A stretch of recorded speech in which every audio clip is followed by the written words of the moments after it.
Esse debate nosso que eu faltei, na semana passada... O que aconteceu? A votação derrubaram o IOF, só isso. Se eu não tivesse lá, tivesse aqui contigo... Ué, mas caiu, se tivesse aqui, tinha caído também. Pelo menos eu ia cair também, que a gente perdeu. Curapica está se afogando em um vazio indescritível. Mas, Você ia perder do mesmo jeito. Mas pelo menos- Podia ter vindo. Você falhou nossa agenda, né, cara? Ia cair, você foi Mas lá, não nada adiantou acontece nada. pra cá. Você perdeu. imagina se eu derrubasse o IOF Pô, e disseram onde estava o líder do PT. Tá lá no aqui, Vilela. tava Tá... aqui. Porra. Pode crer. Pô, com o Lindbergh, Aí eu disse, mas perdendo tempo com quem? com o Lindbergh lá, eles perderam com 388 votos, imagina assim. Porra. Você vê o seguinte, a gente tem que pensar uma reforma do Estado mais profunda. Concordo. Mas a confusão é muito grande, tá? Todo dia acontece algo novo.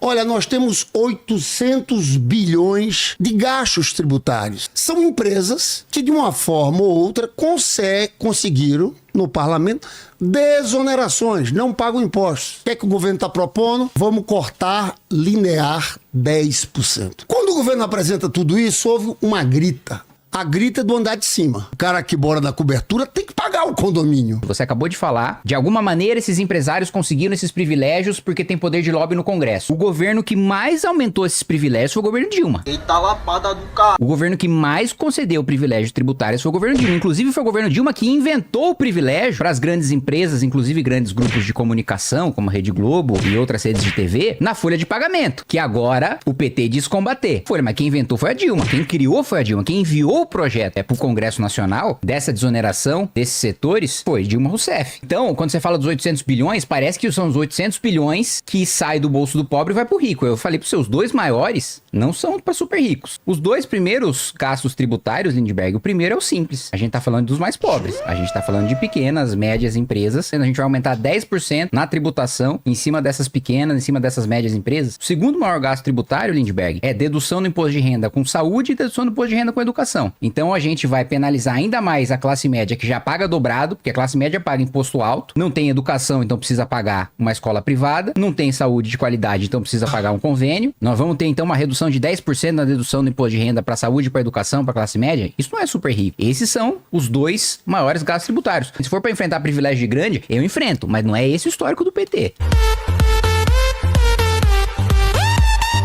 Agora, Kim, você não falou aqui dos bancos. Você não falou das bets, que é outra parte do projeto. Você é contra aumentar a medida provisória que aumenta a taxação de bets? Taxação dos bancos? Você pode estar certo que esse cuidado a gente vai ter. Tô sabendo, vai. A gente não quer atingir classe média. A gente não quer prejudicar quem faz trabalho social, né? Quando o relator for indicado, esse cuidado a gente vai ter. Porque a gente acha que esse momento é o momento de fazer uma justiça. Eu vou responder muito rapidamente o que ele me perguntou, dizendo que em relação a bet, não tenho nada contra, né? Pode fazer a tributação. Em relação a banco, não vai mudar nada. Por quê? Se a gente mantém o oligopólio dos bancos, como sempre existiu, e inclusive os presidentes de Banco Central indicados durante os governos petistas sempre mantiveram o mesmo oligopólio bancário desde Lula 1 até hoje. E lembrando também, né, Lindbergh, você tá falando aqui sobre privilégio, sobre os super ricos, sobre os banqueiros, mas Lula lá atrás colocou o Meirelles de presidente do Banco Central. Por favor, me ajuda. Né? Um banqueiro, um representante do sistema financeiro. Então, se você aumenta o tributo sobre os bancos, sem você quebrar o oligopólio, o banco simplesmente vai repassar isso para a taxa de juros. Hoje, não é à toa que o pobre paga 400% na taxa de juros no cartão de crédito rotativo. Por quê? Porque não tem concorrência. O banco cobra quanto quer. Eles combinam entre si, com a anuência do Banco Central. Aliás, o Banco Central hoje, sob Galípolo, indicado por Lula, autoriza, não vê problema, no Banco de Brasília, no BRB, comprar o Banco Master, que tá cheio de pilantragem de maracutaia lá dentro, comprando título podre, precatório, empresa em recuperação judicial, e aí a gente utilizando dinheiro público do Banco de Brasília para cobrir o rombo, né, da roubalheira que foi feita no Banco Master, e o presidente do Banco Central, indicado por um petista, então deveria ser o cara que ia enfrentar o mercado financeiro, devia ser aquele cara que ia enfrentar os ricos, enfrentar os bancos. Afinal, o Lula reclamava do Campos Neto dizendo que ele era representante dos bancos, dos ricos, etc. Indicou o Galípolo, agora até você critica o Galípolo. Agora diz que ele tá adotando a mesma política do Campos Neto, mas e aí? Não foi o Lula que nomeou? O Lula nomeou errado? Nomeou mal? Meu Deus do céu, não sobrou nada. Uma pergunta que eu quero fazer é o seguinte, Lindbergh.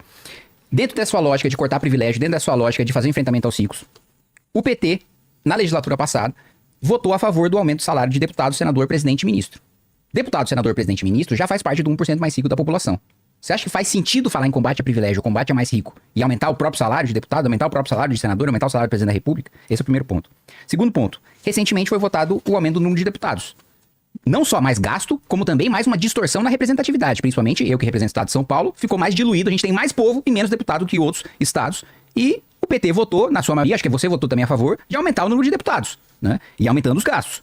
O Lula publicou medida provisória, beneficiando a Âmbar, que é a empresa de energia dos irmãos Batista, tirando 2 bilhões de reais do dinheiro do pagador de imposto pobre e passando pro bolso do bilionário dos irmãos Batistas. Taxa das blusinhas, cobrou 20% dos mais pobres, né? 88% de quem comprava online é de baixa renda, por causa do lobby do velho da Van, da Magazine Luiza, das Americanas, né? Então, o Lula atendeu o velho da Van, a Haddad atendeu o velho da Van. Como tá com o velho da Van agora? Como a gente pode falar de taxar pobre e mandar bilhão pra quem já é bilionário e falar em combater os super ricos? Quero fazer essa pergunta pro Lindbergh. Colocamos novamente e pautamos o projeto dos super salários, que é um ponto que pode ter unidade lá dentro, porque, gente, tem desembargador ganhando 300, 400 mil reais. Essa é a realidade. Qual é o teto do super salário? O salário do ministro Supremo. Tinha um projeto que foi aprovado pela Câmara e está no Senado, e, sinceramente, é meio vergonhoso, porque eles estão dizendo o seguinte: o teto, em vez de ser 46 mil, pode ser 46 mil, e mais 46 mil de penduricalhos, que dá 92 mil reais. Então a gente está pautando o projeto do PT para o governo, para ser votado agora nesse bolo, a questão do super salário. Nós temos que enfrentar isso. Vilela é um lobby muito grande. Chega na hora lá, em 2 dias, quando o governo apresentou, o Haddad apresentou, lobby do Ministério Público, lobby do Poder Judiciário. Então eu acho que esses pontos aqui são pontos importantes de combate aos privilégios. Vou falar das blusinhas. Se tem um brasileiro que foi contra aquela taxa das blusinhas, foi o Lula.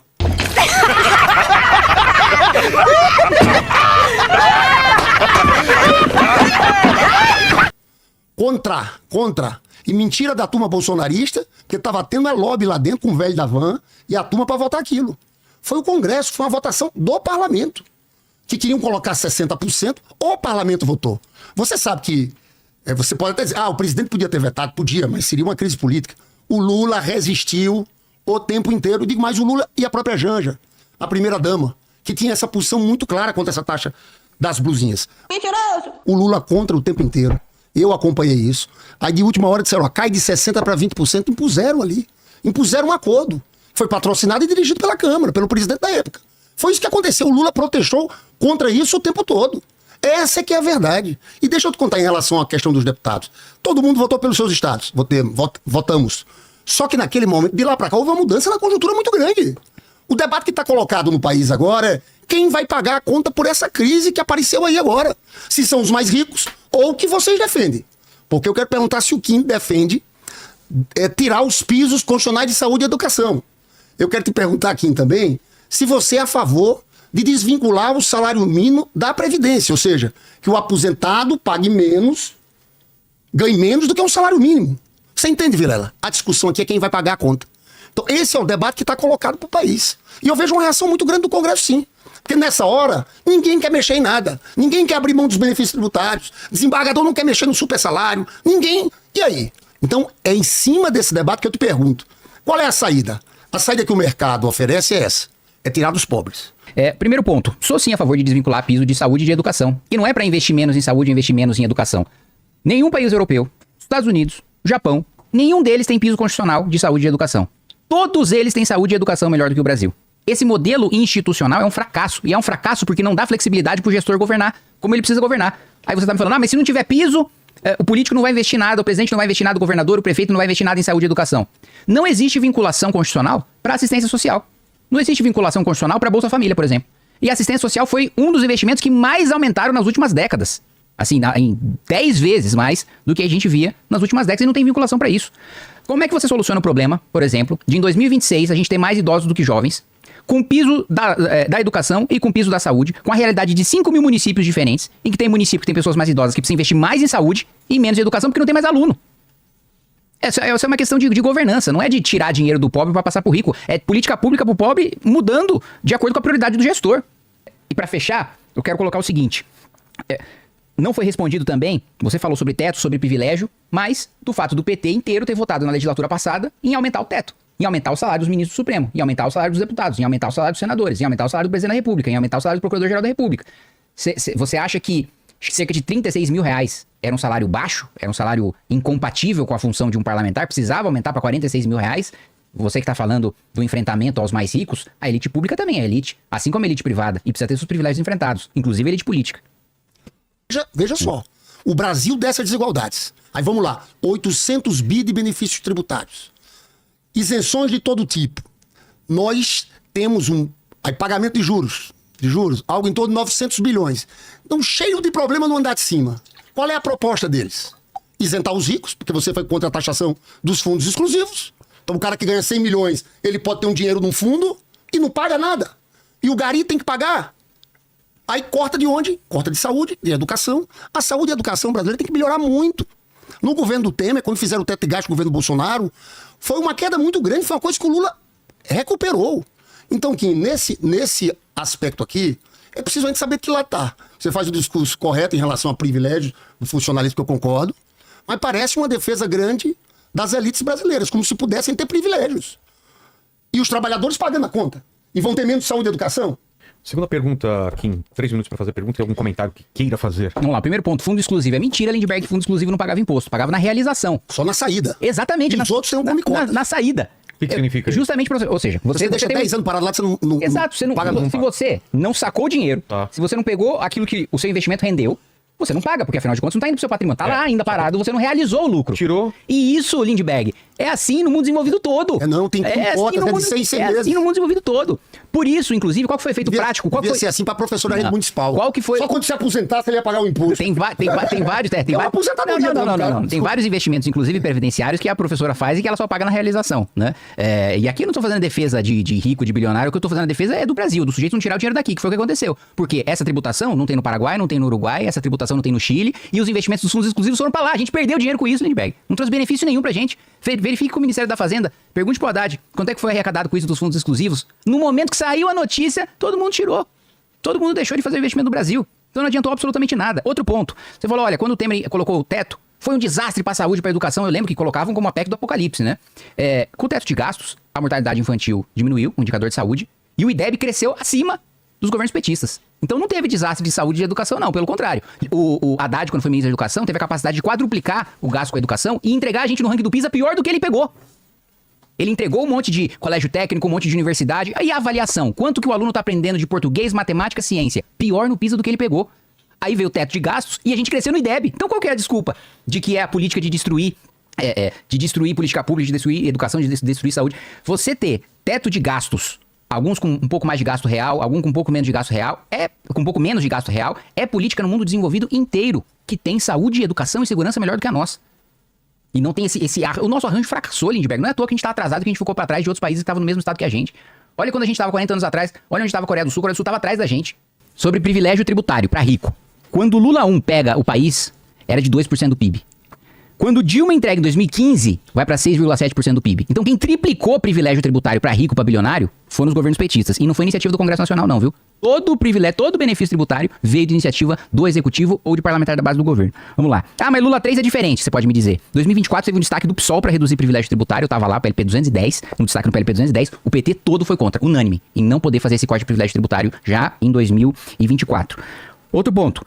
Mais uma vez reforço, foi Dilma que criou os privilégios na Folha, né, na renúncia na Folha, inclusive pra Rede Globo. E como é que você justifica a Dona Maria, lá, manicúria do salão de beleza, pagar o tributo na Folha e a Rede Globo não pagar? Quando você falou, mas é momento econômico. Em que momento econômico isso é bom, Lindbergh? Nunca isso é bom. Outro ponto, pra fechar.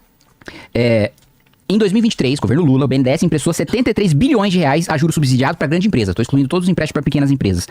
Como é que você pode falar em combate aos mais ricos quando o governo Lula tá tirando dinheiro do pobre, se endividando ao juro caro, que você critica, inclusive 15%, para emprestar dinheiro barato para bilionário, 73 bilhões de reais? Essa é a minha pergunta. Como fazer essa defesa quando vocês estão fazendo tudo isso para bilionário? Você sabe quantas pessoas, quando o Lula assumiu, estavam passando fome pelos dados da Unesco, insegurança alimentar? 33 milhões de pessoas. Nós já tiramos 24 milhões. Isso aqui são números. Em relação a número, viu, Kim? Eu não sou deles que é lá, tem uns que levantam qualquer número. Mas essa é a trajetória real. A vida do povo mais pobre está melhorando aqui no país.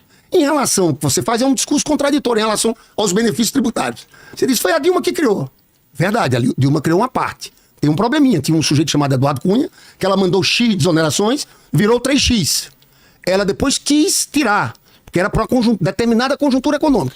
Aí você critica lá, e agora não quer votar no corte linear dos benefícios tributários. Mas quem disse? Ah, você no começo... Eu votei na renúncia para as grandes empresas. Agora, veja, eu não votei com oposição, não. Então eu votei para terminar com o privilégio tributário. Então, boa.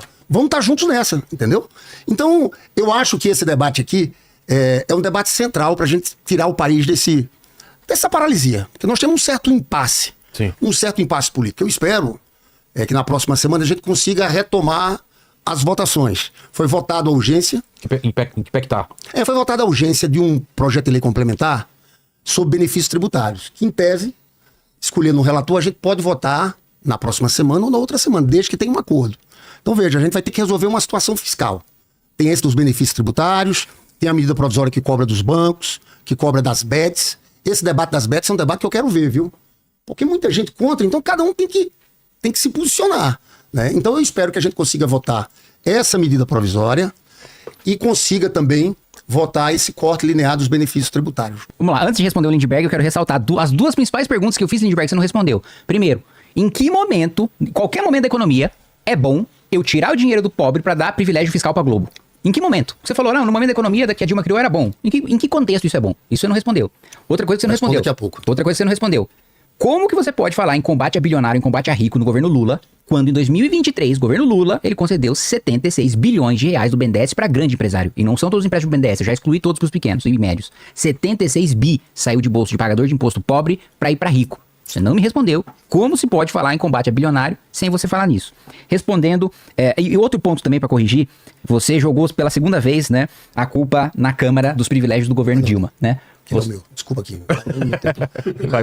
O Lindbergh toda hora quer me distrair aqui, ele tá sacaneando já. Foi pra tirar sua atenção. Toda hora ele, olha o tempo. Não foi eu. É que agora tem dois. Dá pra Desculpa. Mas eu tenho 3 agora, né? Tá. Desculpa. Eu usei 1, tá, vamos lá. Você falou, jogou a culpa na Câmara em relação aos privilégios tributários no governo Dilma. Na maior parte, né, no período em que a Dilma criou a maior parte dos privilégios tributários, foi 2011 e 2014. Cunha não era presidente da Câmara. O presidente da Câmara era do PT. Cunha assumiu em 2015. E a aprovação foi de 11 a 14. A aprovação da maior parte deles. Então não dá pra eximir Dilma e o governo petista de responsabilidade. E outra correção. Se o corte em relação às renúncias tributárias tá excluindo aquelas da Constituição, como o Simples, por exemplo, não é linear, Lindbergh, você tá falando errado. Não, porque então... se for linear, era em cima dos 800 bi. Então não é em cima dos 800, é em cima de 150. Se é em cima de 150, a gente vai cortar 15 bi. E o governo aumentou o gasto em 250 bi. Então assim, o governo tá gastando 250 e vai economizar 15 com privilégio tributário, isso é uma piada. Eu quero cortar mais privilégio tributário que isso. Eu que sou da direita, o defensor dos ricos, dos banqueiros e tal. Olha, primeiro, porque tem que responder e perguntar no final. Deixa a pergunta pro final. Deixa eu contar, é mais claro que quando eu falei corte linear, como é uma lei complementar, tudo que está garantido pela Constituição está fora. Então não é 800 bi. Não é 800 bi. O Haddad está falando em 20 bi que vai ter pro governo. Com esse corte, o que é uma vitória. Veja bem, falou 800. Porque PEC, 800 bi são todos os benefícios tributários, tem razão. Se o PT combate bilionário, se o PT combate grandes empresários, se o PT combate os mais ricos, por que então grandes empresários como Odebrecht, Andrade Gutierrez, Camargo Correia, OAS, UTC Engenharia, doaram para a campanha da Dilma em 2010 e 2014? Tentando me enganar, né, espertinho? Se o PT enfrenta grandes empresários, por que grandes empresários financiam o PT? É meio esquisito isso pra mim. Por que a JBS mandou 65% das suas doações para a campanha da Dilma em 2014? O JBS, os irmãos Wesley e Wesley, me parece que são bilionários. Da última vez que eu vi, tinham algumas dezenas de bilhões. Por que o bilionário então tá doando pro PT se o PT enfrenta bilionário e privilégio de bilionário? Cosan, do Rubens Ometo, doou mais de 10 milhões de reais. Mais de 10 milhões de reais para campanhas petistas. Então, o Ometo é um bilionário também. Se ele tá tendo seus privilégios, seus interesses enfrentados, ele que é um bilionário que explora o trabalhador, por que ele tá doando pro seu inimigo? Cutralli, Ambev, Vale, Queiroz Galvão, MRV, todas fizeram grandes doações generosas, milionárias pro PT. Então, como que aquele que tá tendo seu privilégio atacado pelo PT tá doando dezenas de milhões de reais pro PT? Eu nunca recebi um centavo do Ometo. Nem conheço esses donos dessas grandes empresas, nunca nem vi pessoalmente, nem de longe eu vi, né? Muito menos receber algum dinheiro pra minha campanha. Se eu tô defendendo o interesse deles, então, gente, já tá errado, viu? Tá faltando pingar aí. Porque eu tô defendendo o interesse dos bilionários, os bilionários não estão me ajudando em nada, né? Tô mandando dinheiro pra campanha do PT. E pra fechar, essa é uma pergunta, né? Do porquê. Como que o PT pode fazer enfrentamento a bilionário e são os 3, né? Vocês são 5 e 40 minutos. É a resposta. Eu tô respondendo já. Caramba, você a gente também. tá perdido também, né? Vocês estão perdidos hoje. Tá É a resposta. É a resposta? Então ótimo. Então vamos lá. Então eu quero reforçar, né, que é uma contradição você dizer que tem esse enfrentamento a bilionário e bilionário fazer todas essas doações pro PT. Aliás, hoje, né, viu uma meia dúzia de tonto aí do MTST do Boulos, amigo de vocês agora. Antes, quando ele era candidato a presidente, ele batia no Lula. Aí depois ele sossegou, foi pra base e agora não bate mais no Lula. Agora ele é da área lulista do PSOL, né? Invadiram lá a sede do Itaú hoje e o PT também disse que enfrenta os grandes bancos. Mas o Itaú nunca teve tanto lucro quanto o governo Dilma, 110 bilhões de reais. Então, peraí, lucro, não tô nem falando de faturamento, hein, Lindbergh? Tô nem falando de... Depois que eles pagaram todos os funcionários, todos os seus gastos, todas as suas estruturas, eles embolsaram 110 bi. E esse privilégio todo? Durante o governo Dilma, eles batendo recorde de lucro. Cadê o enfrentamento? E pra fechar, eu quero colocar o seguinte. Eu vejo, Lindbergh, você reclamando muito sobre emenda parlamentar. Sobre o orçamento que o Congresso sequestra do Executivo. E eu concordo com você. Pra mim, emenda parlamentar não tinha nem que existir. Em país sério, no mundo desenvolvido, não existe. Não existe em Europa, não existe nos Estados Unidos. Estados Unidos e Europa existe, aliás, e é chamado de barril de porco. De tão vulgar que é um parlamentar que vive de levar dinheiro pra sua base. Mas em 2019, durante o governo Bolsonaro, o PT votou inteiro, com exceção de um, do Pedro Kizai, votou inteiro a favor de emenda impositiva de bancada, para colocar na Constituição e sequestrar o orçamento. Depois, em 16 de agosto de 24, você tuitou: STF formou maioria para restringir a emenda PIX e as emendas impositivas. A decisão foi do ministro Flávio Dino para aumentar a transparência do orçamento. Parabéns, STF. Quem criou a emenda PIX foi a Gleisi Hoffmann. Ela é autora da emenda constitucional da emenda PIX. Olha, em relação ao Itaú, ô Quinto, deixa eu só te falar uma coisa. Teve um período que tinha financiamento privado de campanha. Ajudavam todo mundo, mas, na verdade, eu vivi muito no Senado aquele processo do golpe, que eu considero golpe contra Dilma. Houve uma coalizão econômica e política ali, porque queriam implantar um outro projeto. Então você citou o nome de um bocado de gente aqui, que não é verdade, que são mais simpáticos a gente já sentiu o peso dessa elite econômica contra um projeto de inclusão social. Mas doou milhões de vocês. E vai ver do outro lado, vai ver quanto é que tinha ajudado a campanha do Aécio. Não. Era o modelo que existia de financiamento. Vai atrás do outro lado. Foi mais pra vocês. Foi. JBS 65% foi pra vocês. Eu duvido. Tem alguém... Mostra. Ó, tem participação, tem gente dessa aqui que você citou, não quero entrar no nome, teve participação ativa no golpe pra tirar a gente do poder. No golpe contra Dilma. Agora, vamos lá, você falou do Itaú. Então vota na proposta nossa. Quer dizer, Itaú, você tá ganhando muito dinheiro, você é banco. Nós estamos capitalistas, você vai continuar ganhando muito dinheiro. Só que, agora os juros sobre capital próprio, que é uma espécie de isenção que você está tendo, não vai ser desse jeito. Sabe quanto é que só isso aqui a gente pode aumentar de arrecadação? 5 bi. É melhor fazer isso do que tirar do aposentado. É melhor fazer isso do que tirar da saúde e da educação. É esse debate que eu vejo. Muita gente da Câmara faz discurso para fora e na hora não entra isso. Então esse é um ponto central. E eu quero entrar aqui já, no tempo que me falta, sobre isenção de imposto de renda. A proposta do Haddad. Olha, o Lula, Vilela, vai entrar para a história como o presidente que mais baixou o imposto, ao contrário das fake news. É verdade. Você sabe quanto aí você forçou a mão. Você não, eu vou te dar um número. Eu vou te dar um número. Sabe quantos por cento dos brasileiros vão ficar sem pagar imposto? 92% dos brasileiros. Sabe por quê? Eu te digo, Vilela. Governo Temer e Bolsonaro. Quem ganhava acima de R$ 1.903 pagava imposto de renda. Bolsonaro não reajustou a tabela de imposto de renda nem pela inflação. O que aconteceu com o Lula já agora? Já está 2 salários mínimos. Quem ganha 3.030 e tantos não paga imposto de renda. Com a votação dessa anistia, dessa isenção, até R$ 5.000 e a redução de 7 mil para entre 5 e 7 mil vai ter redução. 92% dos brasileiros não vão pagar impostos. É claro que a compensação que a gente quer é o quê? Que tem uma tributação maior dos ricos. Porque sabe o que acontece? Eu falei aqui já da professora do Gari, que pagam 27,5%. Eu já falei deles. Mas é o seguinte, essa turma, nós estamos falando de 140 mil pessoas só pela proposta do Haddad que contribuiriam. 0,06%. Sabe o que o Haddad e o Lula estão querendo? Que paguem entre 2,5% a 10%, é muito pouco. Sabe quanto é nos Estados Unidos? Os mais ricos? Quanto? 37,5%. Na Europa, 40%. Então, essa é a realidade. Eu quero saber aqui se você vai votar a favor desse projeto. Não era a pergunta dele, era a réplica. Agora, Kim. Já bagunçou tudo. Virou. Tudo bem, responde na sua pergunta. Você tem a terceira e última pergunta desse bloco para ele. 3 minutos para responder e perguntar. Vamos lá, Lindbergh. Anota aí pra você estar esquecendo de me responder. Emenda PIX. Vou falar sobre isso. Você criticou. Quem criou? Foi a Gleisi. A Gleisi estava errada? Não. A Gleisi cometeu um erro grave. Eu vou te explicar o que a emenda é isso. PIX. Tá. Emenda impositiva de bancada. PT errou ao votar a favor, a constitucionalizar a impositividade dessa emenda? Eu acho que só o deputado Pedro Kizai, e eu parabenizo ele do PT, votou contra, e eu acho que ele acertou. E todo o resto do PT errou. Você concorda comigo? Todo o resto do PT votou errado, fez mal. Nós somos contra isso. A emenda PIX da Gleisi é diferente. Eu vou te explicar. Nós quem? Porque o PT inteiro votou a favor da PEC, menos o Kizai. Então você pode ser, não sei o resto dos seus colegas. Seus colegas da leitura passada votaram a favor. Mas vamos... Agora eu preciso te responder também, né? Você colocou sobre... porque o Bolsonaro não reajustou nem pela inflação. Nos 16 anos que o PT ficou no poder, também não teve reajuste da tabela nem pela inflação. Você tá enganado. Você é bom de número, aí você tá enganado. Teve 1, 2 ou 3 anos que não houve. Você tá enganado. 1 ou 2 ou 3 anos. A maior parte dos anos. Não é verdade. 1, 2 ou 3. Não é verdade. A maior parte dos anos. Não é verdade. De 1 para 2 para 3 é muita coisa. Não. E terceiro que, na maior parte dos anos... Eu tô dizendo a você que você tá errado nesses Não, eu números. vou te falar, olha... Eu peço a Mansur aí daqui pra aqui já pra levantar aqui, Vamos que é lá. fácil levantar. Ó, eu vou te mostrar, claro. Não, você tem que pedir pra assessoria mesmo, pra isso. Vou te mostrar que Mas você eu tá vou te errado. dizer o seguinte, o cálculo da Receita mostra que, nos governos petistas, a não atualização da tabela do imposto de renda fez com que aumentasse a arrecadação real em 600 bi, ou seja, teve aumento de imposto real de renda, e vocês colocaram 600 bi no caixa do governo, no bolso. Aí agora que vocês estão vindo com esse projeto, eu vou votar a favor da isenção? Vou votar a favor da isenção. Agora, eu acho que todo mundo tem que pagar menos. O que você falou? Porque a Europa é tanto, os Estados Unidos é tanto, e a tributação no consumo deles? Vamos cortar aqui também, o do consumo para ser igual aos Estados Unidos. Claro. A tributação do consumo, você concorda que tem que ser a mesma alíquota dos Estados Unidos, a mesma alíquota E aumentar a renda e da propriedade. Alemanha? Né? Aí sim, quando a gente tiver produto baratíssimo, e a gente não estiver assaltando metade o bolso do trabalhador na consumação, aí nós vamos conversar. Porque acho que a diferença fundamental, Lindbergh, entre meu debate, mim e você, nessa questão é o seguinte... Eu defendo que todo mundo pague menos, porque o Brasil tem a maior carga tributária nos países em desenvolvimento. A maior de todos os nossos pares, entre todos os nossos pares. Inclusive os mais ricos pagam menos? Inclusive. Não vão pagar nada, já não pagam quase nada. Inclusive. Mesmo porque você falou, por exemplo, do Itaú. Aí você falou, mas você vai votar juros sobre o capital próprio do Itaú? Eu vou fazer uma proposta que você vai achar que eu sou de extrema esquerda agora, Lindbergh, pra ver se de fato você quer enfrentar banco, de fato você quer enfrentar privilégio. Porque o que eu disse pra você, e eu repito, é o seguinte: não adianta aumentar imposto no banco se eles têm oligopólio, se eles têm o controle do mercado. Eles vão passar tudo pro lombo do trabalhador, como sempre passaram.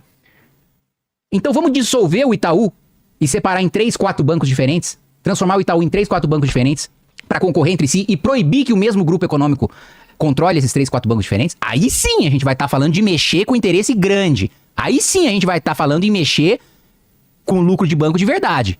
Porque se for manter a regulamentação do Banco Central como sempre se manteve em todos os governos, inclusive nos governos petistas, vai repassar esse custo pro lombo do trabalhador. A mesma coisa IOF. Vocês falaram sobre o IOF de tributar em cima dos mais ricos. As grandes empresas não se afetam por isso, porque elas têm acesso ao mercado de capitais. Quem depende de banco na tributação de crédito no IOF é pequena e média empresa. O grande pega no mercado de capital e não depende de banco. Então vocês estão vocês falaram, né, nessa história do IOF, de tributar o mais rico, e na prática vocês estavam colocando nos médios e nos pequenos empresários. E aí, a pergunta que eu faço pra você é o seguinte, ainda sobre a emenda parlamentar. 16 de maio de 2025, a Natália Portinari do UOL revelou que o Lula criou um orçamento secreto de 3 bilhões na saúde pra distribuir pro Centrão. E você se diz um crítico do orçamento secreto. Como é que é? Desculpa aqui. Vem. Não, peraí, agora eu vou precisar. Se eu Não, vou repetir, não, vai, eu vou vai, repetir, eu preciso de tempo. Então vai. Em 16 de maio de 2025, a Natália Portinari, jornalista do UOL, revelou que o Lula criou um orçamento secreto de 3 bilhões da saúde pra distribuir pro Centrão. Quero saber sua opinião sobre isso. Em 2024, o PT, inclusive com voto de Vossa Excelência, votou contra a emenda do PSOL que permitia um bloqueio de 15% nas emendas não impositivas.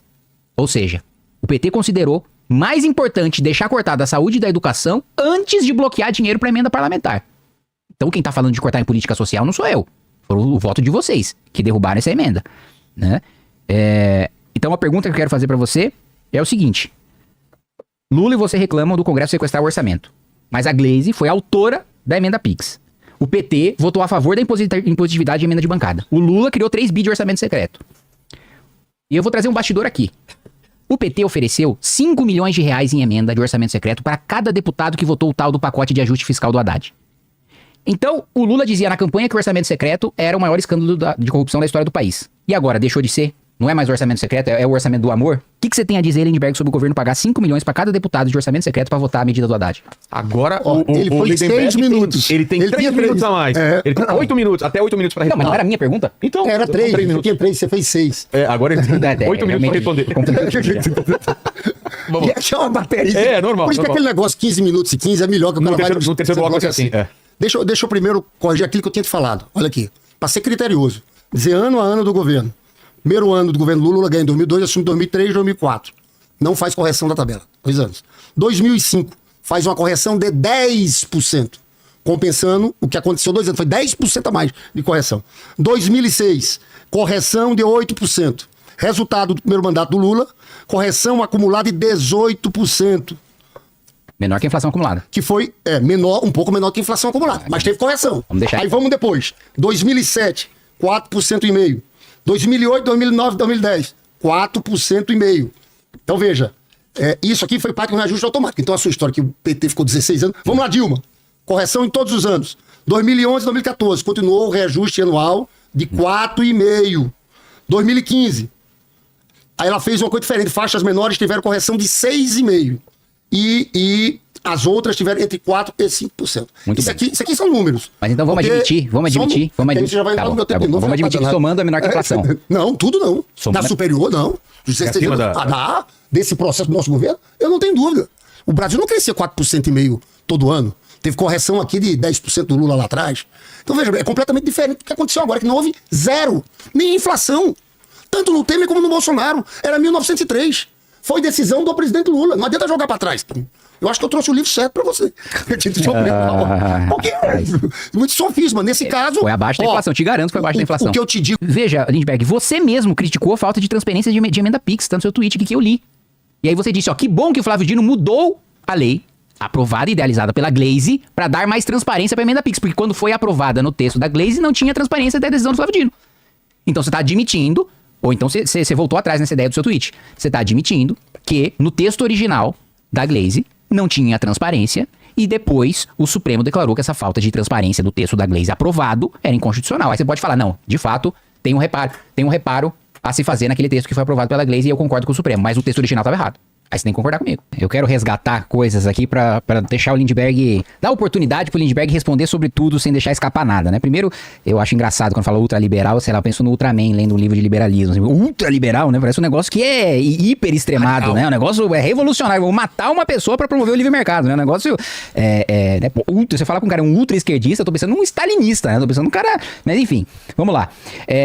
Lindbergh, eu quero que você me explique nessa sua lógica de combate a privilégio e tributação dos mais ricos. Primeiro, você não deu sua opinião sobre a minha proposta da gente dissolver o Itaú e dividir em 4 bancos diferentes pra promover a concorrência, acabar com o oligopólio e baixar juros. Vambora, como é que faz isso? Então, vocês estão no poder, vocês podem. Vocês estão no uso, vai lá com o CAD e manda, ó, precisa quebrar em 4 porque é oligopólio. Cuidado que vocês vão fazer. Entra com o Estado intervir? Não, eu acho que tem que promover concorrência. Eu acho que tem assimetria de informação, tem falhas de mercado. Eu não sou anarquista, né? O liberalismo contemporâneo, né, defende sim que haja o combate à assimetria de mercado, que haja o combate à falha de mercado. O que não me parece é que vocês querem fazer esse enfrentamento, porque vocês foram aliados históricos dessas elites, né, que vocês dizem combater. Mas vamos reforçar então. Que bom que você concordou com essa proposta. O Itaú fica esperto que a qualquer momento o Lula pode dissolver vocês em 3 ou 4. Aqui que o Lindbergh concordou comigo. Lindbergh, quando a gente pega os últimos 20 anos, né, da perspectiva histórica, o Brasil foi um dos países em desenvolvimento que menos se desenvolveu. A miséria e a pobreza caiu em todos os países em desenvolvimento. Todos. Não teve nada de especial no Brasil nesse sentido. Pelo contrário. Aqui, quando a gente faz um paralelo com outros países em desenvolvimento, teve uma das menores quedas proporcionais. Né? Então, nos últimos 20 anos que a gente viu, na realidade, foram os nossos pares. Antes a gente fazia piada, né? O produto vem do Paraguai. Hoje é o contrário. O Paraguai tá mais rico, tem uma renda per capita maior, se desenvolveu mais. O Uruguai é a mesma coisa. O Chile é a mesma coisa. O Sudeste Asiático é a mesma coisa. Coreia do Sul é a mesma coisa. Outros países em desenvolvimento é a mesma coisa. Então nós ficamos para trás, nós fracassamos. Não foi o modelo institucional que funcionou e que nos fez avançar. E eu quero que você me explique nesse sentido. Aliás, é um comentário na pergunta dele. Então eu vou comentar o seguinte. O Lindbergh diz que tem um enfrentamento aos mais ricos, que o governo Lula tá preocupado em enfrentar os mais ricos. Lindbergh votou, PT e PL, né? Lula e Bolsonaro votaram juntos ali, para aumentar o preço da nossa conta de luz, Vilela, em 200 bilhões de reais. Os dois votaram juntos para derrubar o veto do Lula, viu? O PT votou para derrubar o veto do Lula e aumentar 200 bilhões de reais na conta do mais pobre. PT e PL, Lula e Bolsonaro também votaram para aumentar o fundo partidário em dezenas de bilhões de milhões de reais, dezenas de milhões de reais, né? Também para derrubar um veto do Lula. Não, vocês votaram para derrubar. Certeza absoluta. Absoluta, vocês votaram para derrubar, Lindbergh. Em 2023, o governo Lula aumentou os gastos públicos com programas sociais e retornou políticas como o PEC, Programa de Aceleração do Crescimento. Na sua visão, esse aumento de gastos comprometeu a responsabilidade fiscal? E o que você achou da condução de Fernando Haddad no Ministério da Fazenda nesse contexto? Eu acho o seguinte, o problema não é gasto social. É muito diferente do que o Lindbergh coloca. Em nenhum momento eu defendi cortar saúde e educação. Desvincular o piso significa que um município, por exemplo... Sabe uma coisa que eu já vi acontecer? Prefeito que não tem o que fazer com o dinheiro na educação. Eu não tô falando que isso é uma realidade do Brasil inteiro, mas eu tô falando que não dá pra impor esse piso pra 5 mil municípios. Por quê? O prefeito tava, assim, com gente morrendo em fila de hospital. Só que na educação, ele não tinha onde gastar. E aí o que ele fazia? Sobrava? Sobrava. Só que ele precisava gastar, senão ele comete crime de responsabilidade, porque é uma obrigação imposta pela Constituição. O que ele fazia? Ele trocava os computadores de todas as escolas todos os anos para gastar aquele dinheiro. O que eu defendo é que você tenha flexibilidade no orçamento, dentro de saúde, de educação, de segurança, de meio ambiente, de política social, para o governante eleito, fazer a melhor administração daquele dinheiro possível. É isso. E é o que acontece no mundo desenvolvido, é o que eu disse, Lindbergh. Esse é o modelo dos países desenvolvidos. E todos eles, sem exceção, têm a saúde, educação, segurança, infraestrutura e meio ambiente melhores. Quer dizer, meio ambiente não. Porque os países europeus não são muito exemplo, não. Mas saúde, educação e segurança, eles têm os melhores que as nossas. E eles não têm essa vinculação. É loucura você vincular uma porcentagem da receita e comprometer essa receita sem você saber, eu preciso gastar nisso? Isso é prioridade? Ótimo. O gasto que eu fiz funcionou? Vamos avaliar a qualidade desse gasto? Não existe essa avaliação. O que eu sou contra é como eu acabei de colocar. 200 bilhões de reais em aumento de conta de luz, que PT e PL votaram para aumentar, e isso acho que o Lindbergh não nega. 92% da bancada do PT votou para aumentar a conta de luz em 200 bilhões de reais para favorecer bilionário. Para favorecer bilionário, construtor de termoelétrica. Energia suja, financiada com o nosso dinheiro para aumentar a conta de luz, que o PT e 92% da bancada votou para aumentar essa conta de luz. Ele fala sobre os mais pobres como se a vida deles estivesse maravilhosa agora. A gente está vivendo uma inflação de 7% nos alimentos, né? O Lula apresentou um veto para obrigar pessoas com doença sem cura. Então imagina, Vilela, que você tem uma doença que não tem cura. E aí você teria direito a receber o BPC, que é o benefício de prestação continuada. Você apresenta, né, o diagnóstico e recebe aquele benefício. O Lula queria que você ficasse apresentando aquele diagnóstico várias vezes, mas é uma doença que não tem cura. Então não vai mudar o seu diagnóstico, você não vai ser curado. E o Lula apresentou um veto para que essa pessoa tenha que ficar, que tem uma doença crônica sem cura, ela seja obrigada para manter o seu benefício a ficar apresentando um novo diagnóstico dando uma doença que não tem cura. Outro decreto do Lula, aliás, que saiu semana passada. Ele soltou o decreto para incluir o Bolsa Família no cálculo de renda de idoso e de pessoa com deficiência para receber o BPC. Então o cara é pobre, miserável, recebe o Bolsa Família. Só que para ele receber o BPC sendo idoso ou pessoa com deficiência, a renda da família dele tem que ser 1/4 do salário mínimo per capita, no máximo. E aí o Lula incluiu o Bolsa Família nesse cálculo, Lindbergh. Isso é cortado social. Você colocar o Bolsa Família no cálculo da renda da família para receber BPC, como que matar idoso e portador de deficiência de fome é você beneficiar o social? Foi isso, o decreto do Lula saiu semana passada. Não foi projeto de lei, não foi votado pelo Congresso Nacional, não é culpa nem do Centrão aqui, que é o que eu combato dentro da Câmara dos Deputados, mas nem neles vocês podem jogar essa culpa. Foi um decreto, foi um ato unilateral do presidente. Então, a minha avaliação é o seguinte: o modelo de arcabouço fiscal é um fracasso, e é um fracasso porque ele obriga, o próprio governo se obrigou a gastar mesmo em momento de crise. Se o PIB amanhã, Lindbergh, cair 10%, o governo é obrigado a aumentar gasto em 0,6 real, que foi o modelo de arcabouço que vocês aprovaram do Haddad. Ou seja, a gente estiver na pior crise possível, a gente é obrigado a gastar mais. E aí o que acontece? Esse modelo, aprovado pelo PT, pelo Haddad, do arcabouço, em 2027 vai fazer com que 100% do orçamento seja obrigatório, ou seja, tem R$0, não tem nem 1 centavo para política ambiental, que não é obrigatório pela Constituição, não tem 1 centavo para infraestrutura, que não é obrigatório pela Constituição, não tem 1 centavo para farmácia popular, que não é obrigatório, não tem 1 centavo para Minha Casa Minha Vida, não tem 1 centavo para ProUni, não tem 1 centavo para FIES. E aí o Lindbergh vai me dizer que esse é o modelo de arcabouço que preserva o social? A gente não vai ter 1 centavo para nenhum desses programas que o governo vive utilizando de vitrine em 2027, e esse é um modelo bom a ser seguido? Comentários. Olha, Kim, como eu tinha te falado, você se equivocou novamente. Nessa questão de aumentar o fundo, a gente votou para manter o veto, tá? Em relação à conta de luz, Kim, ninguém mais que o governo Lula está contra aquilo. O que teve uma votação lá dos vetos, ia cair todos os outros vetos com prejuízo grande para o governo. O governo muda a orientação, porque vai lançar uma medida provisória para ser contra aquilo. Foi essa orientação, a gente sempre segue o governo.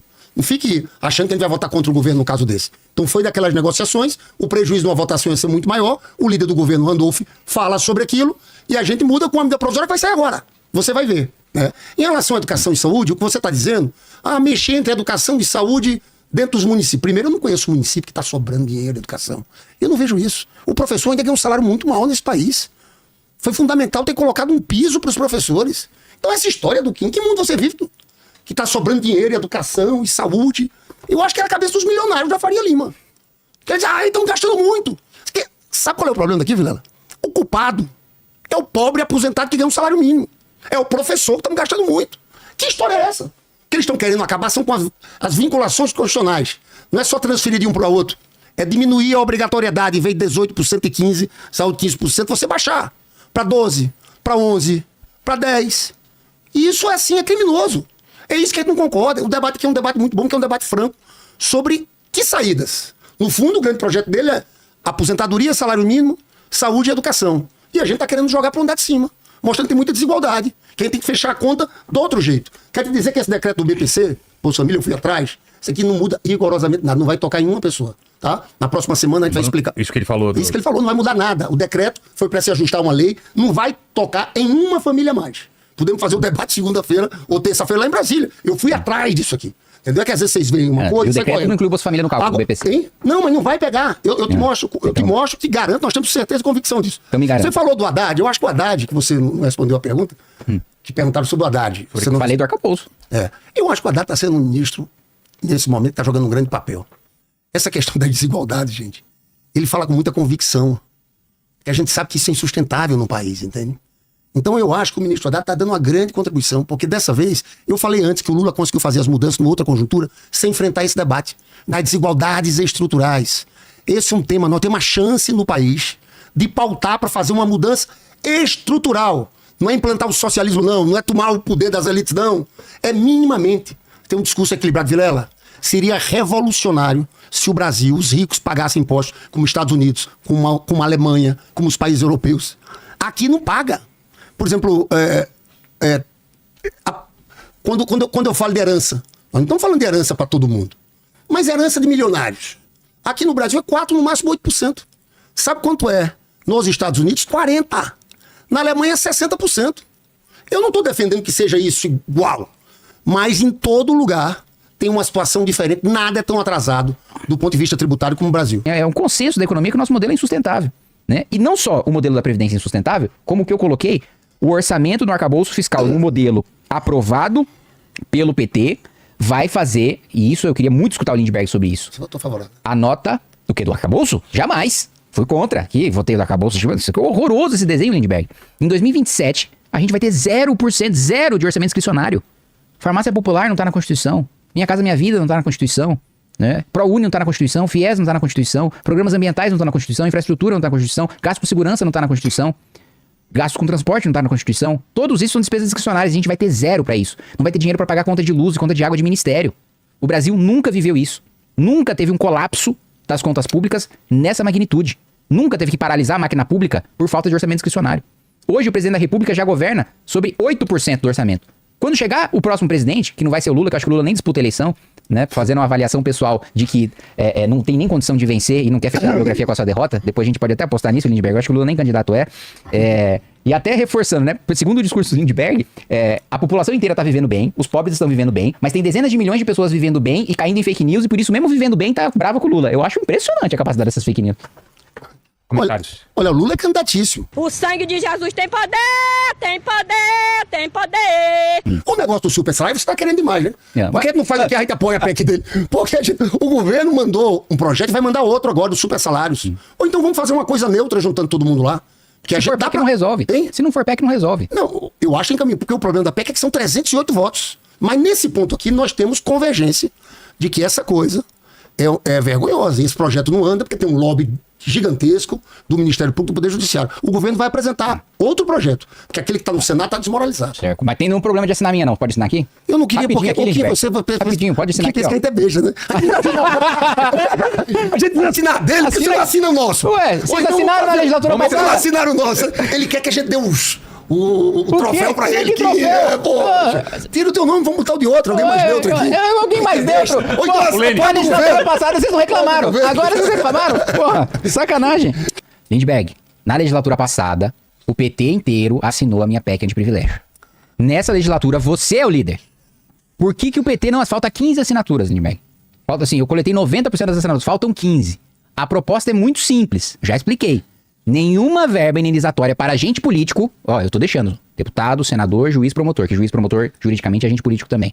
Não pode ultrapassar o teto de 46, que vocês aumentaram o teto quando vocês votaram aumento de salário de deputado, senador, juiz e promotor, que você não respondeu, aliás, eu queria que você respondesse sobre o porquê. Eu não tava nem aqui. Não, mas o PT votou, seu partido, vocês não são os militantes brabo, forte do PT, tem que defender o posicionamento do partido, dentro ou fora do mandato. Essa questão, por que assinaram antes, é o mesmo texto, e você é o líder agora, e não assinaram agora. Vamos assinar? O seu é azul. Esqueci um ponto. E acaba com férias de 60 dias. Isso. O seu tempo é o azul lá. Eu tenho concordância total sobre esse projeto. Nós estamos com um projeto também, que não é PEC. Tá aí, você vai sair daqui com uma vitória parcial. Eu não estava querendo dar o troféu total a você. Não, mas uma assinatura. Eu vou só conversar com minha bancada, mas a minha tendência eu concordo. É de fazer um gesto aqui, a gente assinar e tentar ir para isso. Tá bom? Você levou essa aqui, agora você vai votar no PL também do governo do super salário. Super salário, voto. Se cortar mesmo, se não tiver pegadinha, se tiver sacanagem, eu voto. Porque, igual aquele projeto que você criticou, que a Câmara votou, do PLP, que abriu um monte de exceção para verba indenizatória, Tinha um monte de sacanagem e me venderam também contra combate a super salário. E o PT votou. Ó, então, essa aqui você ganhou. Eu vou conseguir esses votos pra gente assinar isso, porque é importante. Ó, rapaz, desde as fotos. Líder do PT garante assinaturas Eu concordo do totalmente Partido com dos isso. Trabalhadores para a PEC Eu antiprivilégio. concordo totalmente por isso. Eu fui o relator do fim do 14º. Já valeu o debate. ganhou. Já, obrigado a todos, foi um prazer. E eu tô aqui caladinho querendo que você gaste seu tempo todo. Nada disso. E eu vou... Você admite então que o Petrolão aconteceu e que tinha gente do PT envolvida? Claro que teve escândalo de corrupção na Petrobras ali. Claro que teve gente do PT ali que teve envolvida. E teve gente de vários outros partidos envolvidos. E quando eu falei Fernando Henrique, não foi acusando o Fernando Henrique, não. Que seja dito isso. Não foi acusando o Fernando Henrique. Dizendo que os Tá caras... dizendo que desde a época dele tinha alguma... Mas isso é depoimento dos caras todos, entendeu? É uma coisa muito estrutural. Por isso que eu acho que a saída nesse caso aqui tem que ser uma saída institucional. Fortalecer as instâncias. Fortalecer a Polícia Federal. Porque isso ameaça, inclusive, a democracia, né? Claro! É a desmoralização da democracia e da política. Aí você vem aventuras autoritárias por aí que surge a partir disso. E a pergunta que eu quero te fazer, Lindbergh, é o seguinte. Então você tá me dizendo que Hugo Mota e Davi Alcolumbre, que foram eleitos com voto do PT, estavam na derrubada do IOF, a serviço do mercado, contra os pobres, e por isso pautaram a derrubada? Não vou falar isso do Hugo, do Davi, porque aquilo ali teve um processo mais amplo. Você viveu o que aconteceu ali. Ali eu diria o seguinte, que tem essa coalizão empresarial política, tem. Mas não tem só isso. Então os dois não têm culpa. Tem interesses. Ok, eu não vou dizer isso do Davi, do Hugo Mota. Pô, Lindbergh. Você tá querendo botar aqui. Eu já disse na Paraíba, a gente dizia, ele tá pensando que eu sou besta lá na Paraíba, que eu sou paraíba. Mas você disse Nós que a proposta... estamos no trabalho agora de retomar uma saída, construir uma pauta, que eu falo de benefícios tributários, faça corte de benefício tributário, né? A gente vai tentar agora um processo de construir uma saída. Aqui, eu sou o líder do PT, tô no processo como esse, e que eu acho que foram muitos fatores que levaram aquilo tudo a acontecer. Eu acho que foi muito ruim o que aconteceu. Não tinha necessidade daquilo. Podia ter falado de forma franca. Ó, nós vamos fazer isso. Eu acho que foi legal aquilo acontecer às 11h35, mas agora já estamos em outro momento. Estamos no momento de tentar construir saídas, desde que preservando os mais pobres, e uma coisa que a gente não abre mão, de tributar o andar de cima. Mas então, Lindbergh, aí eu preciso te entender. Porque você acabou de passar o podcast inteiro falando porque o IOF é só no crédito do rico, é o andar de cima, é de banqueiro, e quem votou tá contra pobre, e com a receita do IOF a gente ia pagar programa social, então quem tá pela derrubada do IOF é pra prejudicar o pobre. Aí eu falo, bom, só é votado quando o presidente quer. Se Hugo Mota... Ele quer intriga. Se Hugo Mota jamais tivesse pautado, se Davi Alcolumbre jamais tivesse pautado, então o pobre tava salvo, o rico tava tributado. Então, ou eles têm culpa ou eles não têm culpa. Ou você tem a posição de firme, de que é rico, de que é pra prejudicar o pobre, ou não. Ah, o Hugo Mota, não tem culpa, ele só pautou. Mas se ele não tivesse pautado, não tinha aprovado. O Davi, não tem culpa, ele só pautou. Estamos em outra fase, agora a gente tá bem. Pô, Lindbergh. Pode falar, Mike. Fala. Não, agora responde aí. Responde aí, mano. O meu tempo eu tô com 5h27, 7h18. Explica mais. Explica, vai. Não entendi. Não entendi. Vai. Quero saber a responsabilidade de Hugo Mota e de Davi Alcolumbre. Você já levou a assinatura da sua PEC. Você ainda quer tirar Olha, aqui uma tá vendo? crítica minha O direta pessoal tá ao falando Hugo aqui, Mota e ao Davi. O pessoal tá falando assim ao vivo, não é?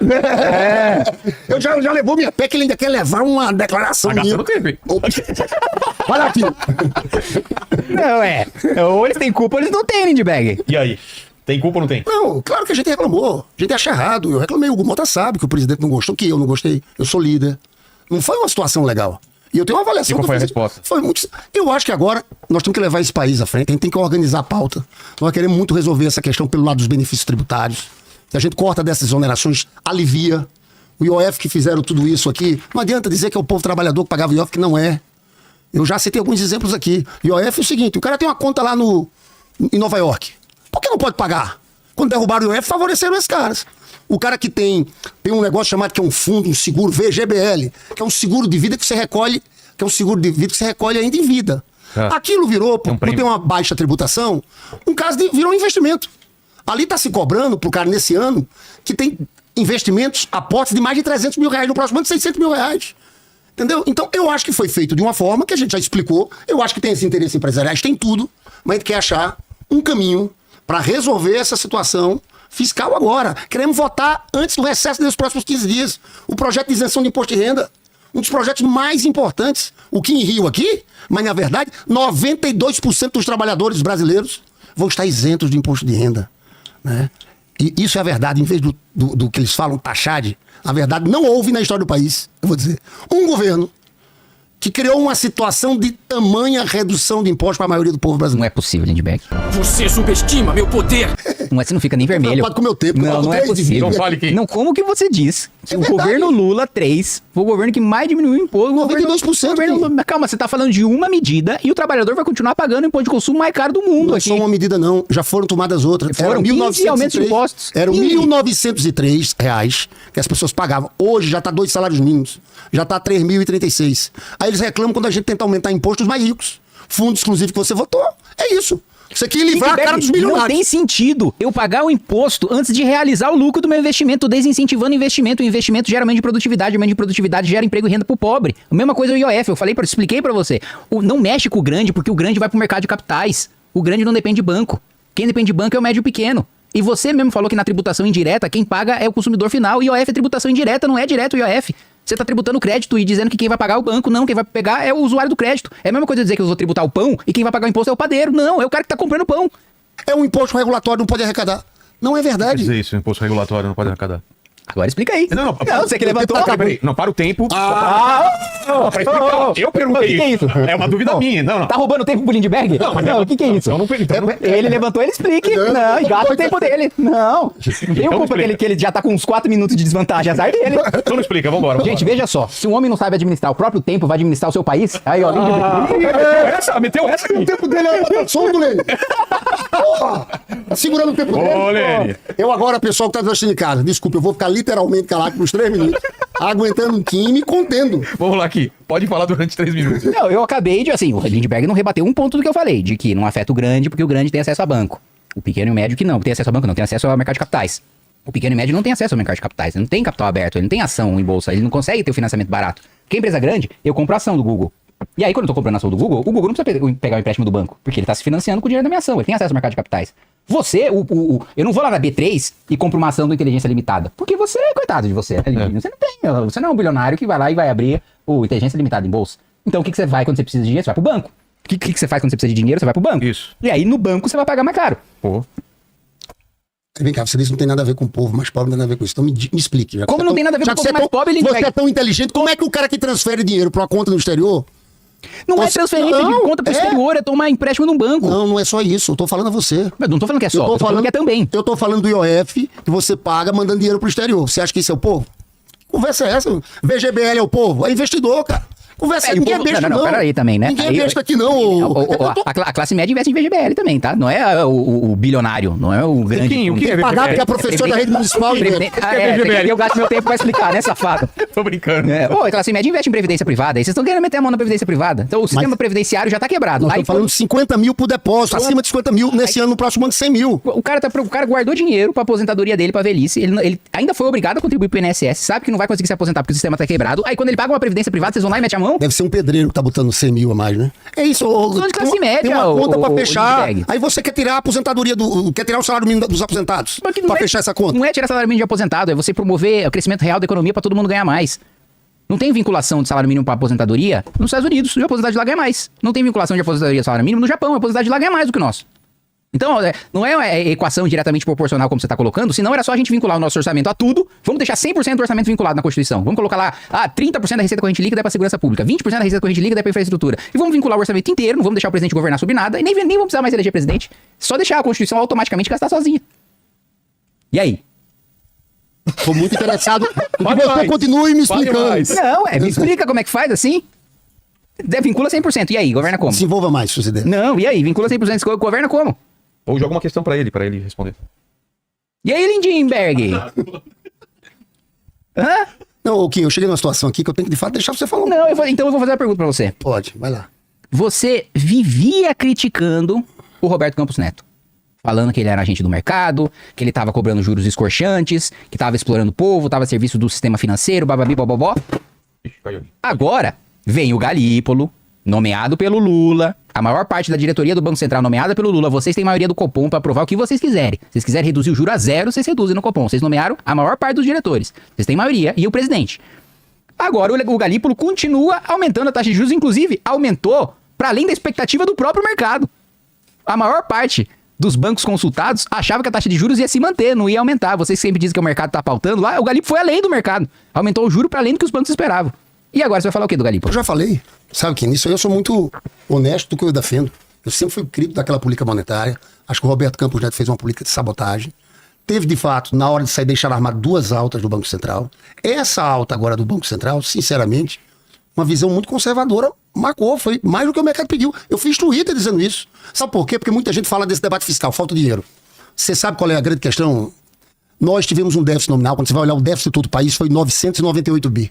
Tá? Você sabe qual foi o déficit primário dos gastos com o programa social? 11 bi. 0,09. 980 e tantos bi foi de pagamento de juros. Aqui tem uma coalizão dos seus amigos do mercado, Kim. Tem uma turma no Brasil que ganhou muito dinheiro com rentismo. Isso aqui é uma verdade. O cara, hoje você abre uma padaria, você tem uma trabalheira, você investe num título de dívida pública atrelada à Selic, você ganha 15% menos a inflação. 9% e tanto sem fazer nada. Então eu tenho essa posição e declarei essa posição publicamente. Mas olha, vê o que você acabou de me falar, Lindbergh. Você falou, Roberto Campos tinha uma política de sabotagem, porque aumentou a taxa de juros. Aí quando você vai falar do Galípolo, você fala, o Galípolo foi muito conservador. Bom, porém, um fez exatamente a mesma coisa que o outro. É porque um era bolsonarista, querendo sabotar mesmo. O Galípolo eu não acho que é sabotagem, não. Ah, mas tá fazendo exatamente a mesma coisa. Sabotagem. E um é sabotador, o outro é conservador. Mas tá fazendo a mesma coisa, Lindbergh, não tá? Tá. Então foi até além. Então como que um é sabotador e o outro porque é conservador? Porque um era bolsonarista e queria atrapalhar o Lula. E o outro é lulista. Esse tá com uma visão que eu considero conservadora. Mas não creio que ele tá fazendo sabotagem deliberada como fez o outro. Você não entendeu? O outro é bolsonarista, tava sabotando. Esse faz a mesma coisa, até aumenta o juro até mais do que o outro. E aí esse é conservador. É isso aí, Lindbergh. Vamos para o final, então. Tá olhando pro seu assessor aí. Kim, você tem 2 O Kim foi mais habilidoso na administração aqui do tempo. Opa! 28 segundos para agradecer, só para agradecer mas a mim. eu quero dizer que foi um debate bom, cada um alto tendo sua posição, entendeu? Sim.